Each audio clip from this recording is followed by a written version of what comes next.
Hello everyone, and welcome back to our channel. Today, I want to share a story with you, a parable that has deeply resonated with me, and I believe it will with you too. It's called The Parable of the Two Crowns, and it speaks volumes about the nature of true success and leadership. Imagine a vast and prosperous kingdom ruled by a wise and just king. This king had many servants, but there were two in particular who stood out. The time came when the king decided to honor one of them for their loyalty and service.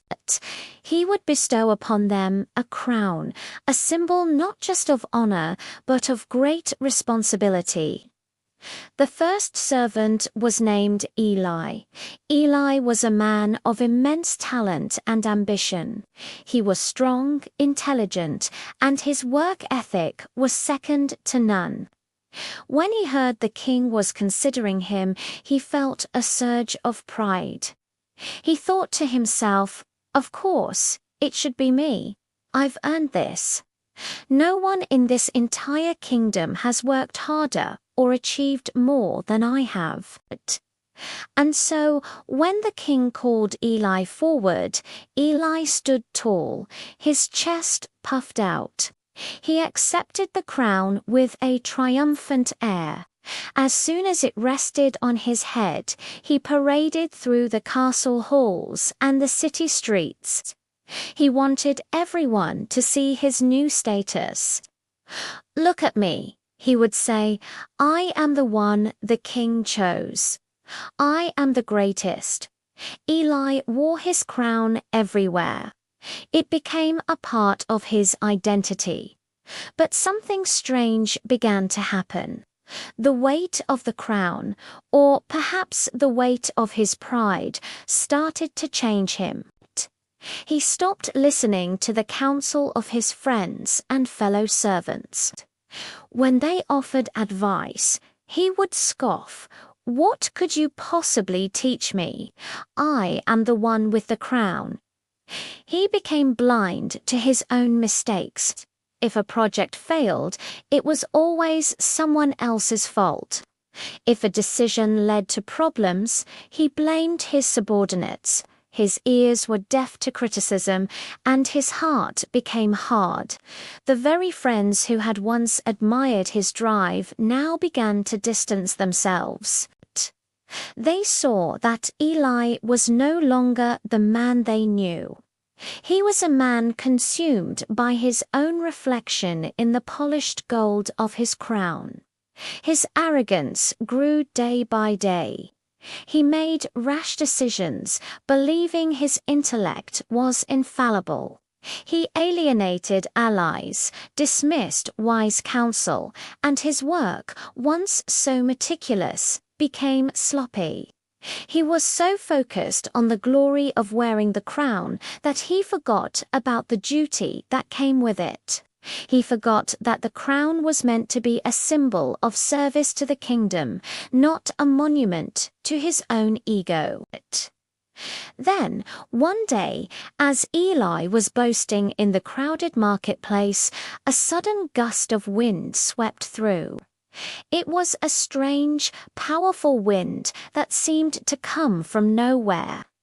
It knocked Eli off balance, and as he stumbled, the crown, which had been perched so proudly on his head, tumbled to the ground. It rolled away into the crowd, and before Eli could even react, another hand had scooped it up and vanished. Eli was left standing there, bareheaded and bewildered. His symbol of greatness was gone.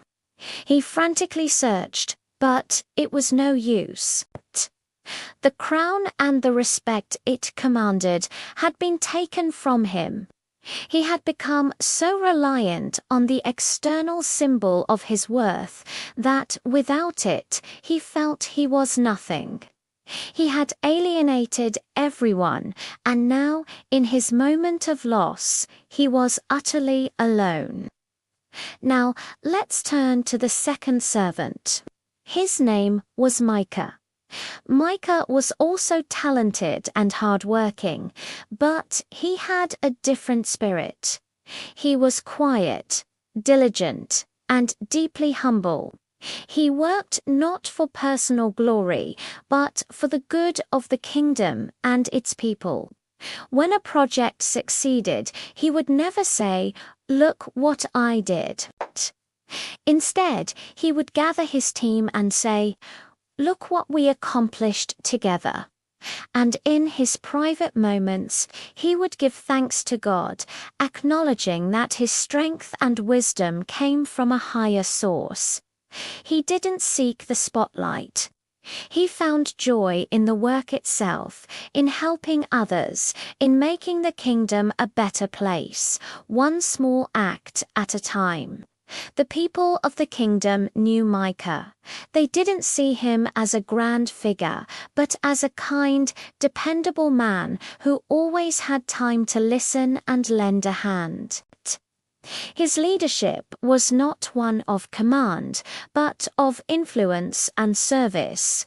After the incident with Eli and the lost crown, the king was faced with a decision. He needed to choose a new person to honor, someone who truly understood the meaning of leadership. The king had been watching both Eli and Micah for a long time. He had seen Eli's pride and Micah's humility. The king summoned Micah to the throne room.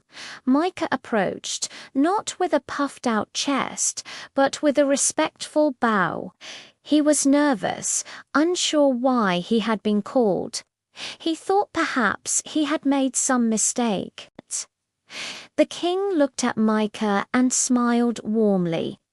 He held a new crown, even more beautiful than the first. "Micah," the king said, "I have watched your service to this kingdom. I have seen your dedication, your wisdom, and your heart for the people."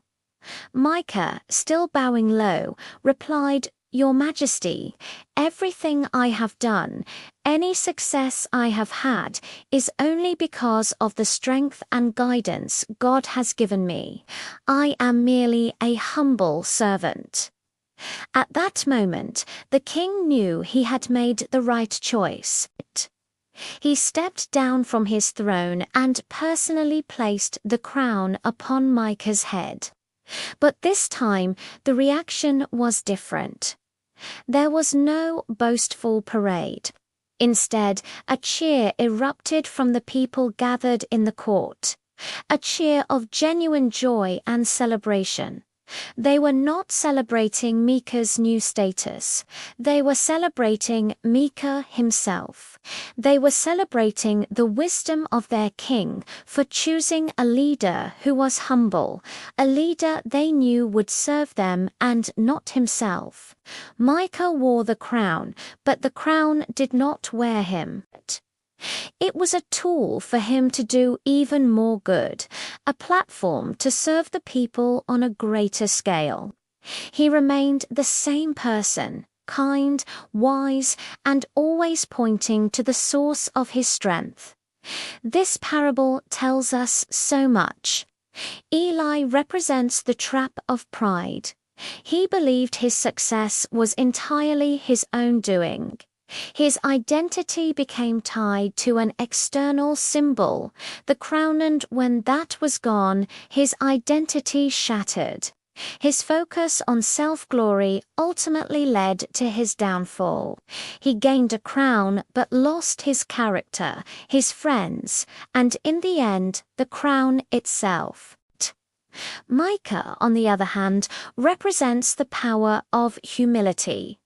His identity wasn't based on a crown or the king's approval. It was rooted in his service to others and his faith in God. For him, success was not a personal trophy, but a shared victory.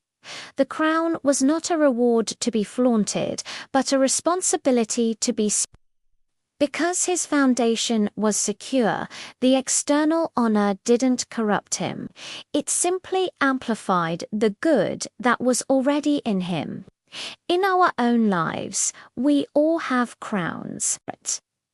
They might not be made of gold, but they are the promotions we receive, the achievements we earn, the recognition we get.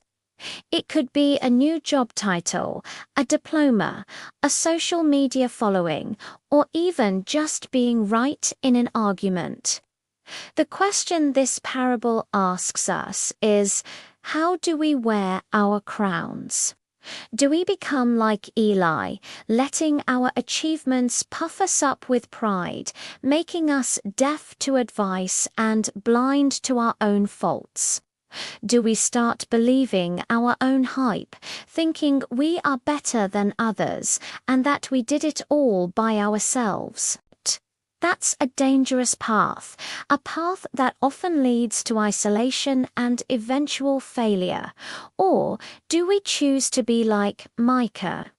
Do we accept our successes with gratitude and humility, recognizing the help we received from others and, for those of us who believe, the guidance from God?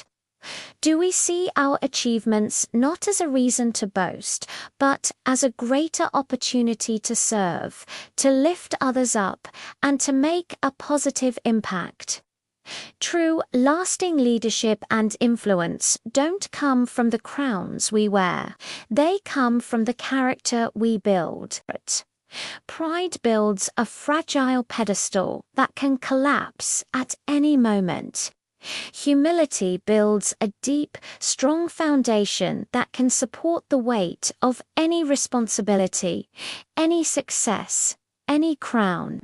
So next time you achieve something, take a moment to celebrate, but then ask yourself, am I Eli or am I Micah?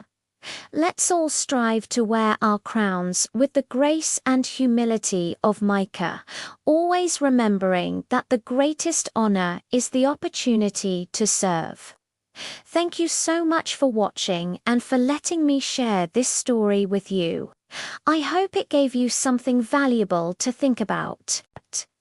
If you enjoyed this video, please give it a like and subscribe to the channel for more content like this. I'd love to hear your thoughts in the comments below. Until next time, take care.